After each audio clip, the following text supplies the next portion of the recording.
na Câmara dos Deputados, ele foi com aquele casaco apenas para dizer, ó, eu tô na linha de frente. Todos nós sabemos que não era verdade. Por quê? Naquela época, o Lula e isso aqui falava um negócio, falava exatamente isso, que é somos nós, o governo federal que está trabalhando, cuidando do Rio Grande do Sul. Aí teve todo aquele problema, por exemplo, de como poderia ter risco de desabastecimento de arroz. Aí no lugar dele pensar algo óbvio até, né? Garantir mais verbas para o agronegócio para voltar a produzir arroz no Rio Grande do Sul. Ele caiu na ideia de inventar de comprar arroz da China. Loucura. Nós sabemos disso, que o governo Lula realmente não pensa bem assim, de uma maneira geral,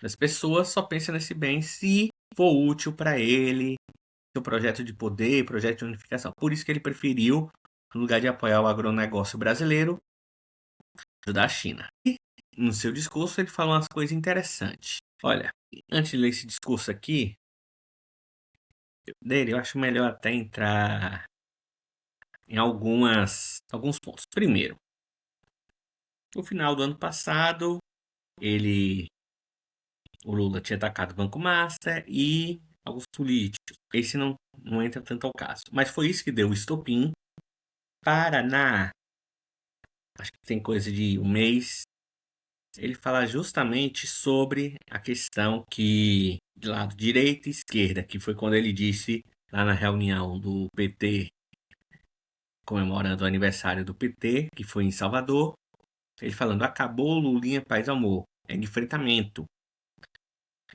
Ele estava naquela questão de se tornar mais radical, fazer, basicamente, eu faço uma campanha mais forte nas redes sociais em prol do que eu faço. Tanto que o governo Lula, se só usasse a verba que ele usa em propaganda para falar de gás do povo, essas coisas todas, que não, nem são tão eficazes, esse gás do povo mesmo. Antes era mais simples, porque antes era o governo disponibilizava o dinheiro que existia desde a época de FHC, Bolsonaro também usou, então não foi uma criação do Lula. O que o Lula fez com o gás do povo? Ó, no lugar de dar o dinheiro, dá um vale, e esse vale só vai poder ser utilizado nas vendedoras de gás de cozinha que eu autorizar. Tem que ter autorização. Então, basicamente, aquela empresa ali também teria que pagar uma propina pro Lula. Isso dali basicamente deixa preso a pessoa, porque ele pode receber o dinheiro e comprar o gás onde quiser. Agora não. Ele só vai comprar nas lojas, nos comércios que vende gás que ele autorizar. Ele falou ajudar os prefeitos da região, recuperar a cidade, independente de partido, time ou religião. Bom, vai falar porque ele falou aqui religião. Isso daqui já é referência ao desfile da escola de samba, aonde ele atacou os evangélicos.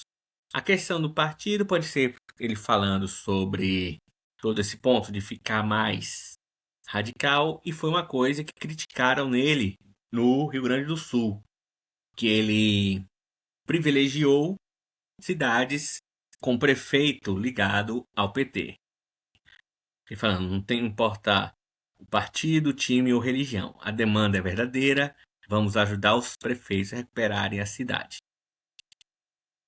Ao lado do senador Rodrigo Pacheco, que deve concorrer ao governo de Minas, Lula foi acompanhado dos Mijada e Barbalho, nossa, Alexandre Silveira. O presidente evitou novamente criticar o governador de Minas Gerais, Romeu Zema, pela falta de investimento. Olha, o Romeu Zema estava investindo. Isso aqui foi só uma desculpa. As críticas ficaram a cargo de Jader Barbalho, que voltou a citar os repasses do governo federal ao Estado. Então, é isso. E outro ponto que também é interessante, que é bom sempre lembrar, é esse daqui. Lula sendo chamado de ladrão durante a visita. Isso daqui demonstra a grande questão existente que o Lula tá fraco nas ruas. mais de 52% das pessoas entrevistadas numa entrevista atual, numa pesquisa recente, falou basicamente que 52% das pessoas não apoiam uma reeleição de Lula. E aqui o líder do PT admite derrota nas ruas e chama Flávio Bolsonaro de pedra no sapato. O petista reconheceu publicamente a dificuldade do partido de frente para se conectar com a população. Porque nós temos que entender que nós estamos vendo, de fato, um homem difícil de acirramento da conjuntura e da dificuldade imensa de nós dialogarmos com a sociedade brasileira. Nós temos que ir para a ofensiva, nós temos que mobilizar a nossa militância, nós temos que mobilizar o nosso partido em cada estado. Nós vamos ganhar essas eleições. E falando, vai ganhar nas eleições, o partido tem que pôr nas ruas o debate. Olha, pode colocar nas ruas o debate, mas bora ver. Quando você entrar no debate, o senhor petista, como você vai falar sobre o envolvimento do irmão do Lula, no caso do INSS? Como vai falar do Rui Costa e do Jerônimo, que basicamente criaram leis e regulamentações que ajudavam o Vorcaro na administração do Crédito Sexta para roubar os funcionários públicos do estado da Bahia. Como é que você vai... Pode discutir, mas a questão toda não é a discussão, não é eles abrirem a discussão, não é isso. A questão toda é, eles querem discutir? Não vão querer, eles vão ir. Tem um ponto mais interessante. O Lula já falou sobre censurar as redes sociais na época da eleição, sobre críticas a seu governo. Olha, da maneira que é, se tivesse mais um ano de governo, mais um ano, se tivesse toda essa discussão no início do ano passado, antes das eleições, o Lula provavelmente criaria uma lei falando que falar mal do governo Lula é crime. É o que falta. Era isso. Obrigado. Tenha um bom dia. Deixe os comentários com suas opiniões. Curtam e compartilhem.